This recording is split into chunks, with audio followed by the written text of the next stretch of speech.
and looks gorgeous. You also mentioned in the book that probably the first project that you worked on was to redesign your Delhi home, and you also designed Mannat, where you currently live with Shahrukh and the kids. So, what are your favorite spaces, Shahrukh? May I is it okay if I talk in between, or it's Yes, just yes, between? no, it's a conversation, so No, please butt in. if it's a show, I can just sit and look pretty.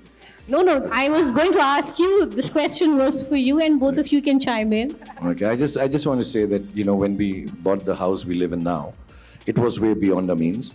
And being from Delhi, one was used to living in bungalows. One did not realize that Mumbai has a whole system where apartments are even more expensive and bigger, but we are not used to it.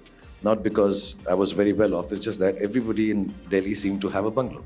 And we'd come from there, and we used to live actually to the house next to Taj, right here, really. And which was my director's house. He had lent it to us and said, you stay here as long as you're making films. And we had not too much money. So whenever as soon as we mustered up some money, we said, we'll go and buy this bungalow. And it was way beyond our means. But we managed to buy it, which was one thing. And then you had to rebuild it because it was quite dilapidated and kind of broken. And then we didn't have money to furnish it. And of course, we called one designer. The lunch that he served us, telling us how he'll design this house, was way more than the salary I used to earn in a month. And we're like, this guy's gonna charge a lot. So how do we do this house now? We bought it, what do we do with this? And then the only person to turn was, I said, listen, Gauri, you have little artistic talent. Why don't you become the designer of the house? So actually, Mannat started like that. So whatever little monies we earned over years, we kept on buying small things. I remember we had gone down once even to South Africa, I think, and we had little money and we bought the leather for the sofa that we'll put on.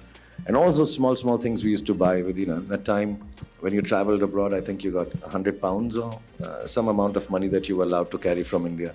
So it was taken only to buy a decoration piece. So it took us a while, and I think that training ground is what actually made her start designing. You know, because Mannat is, if I may say, a little big.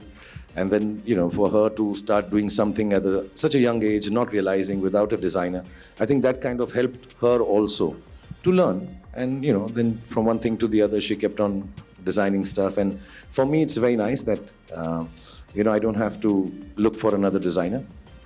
I can scream and shout at her, oh, this is not nice, you change this and all, which I've never done. I'm just joking. I just wanted to say it here in public. And, you know, it's just easier to discuss what we want because I also have a thing that things should be clean and nice. So I think she started with that whole aspect, and then, you know, she's gone on to design any and everything that we buy now. So, yeah.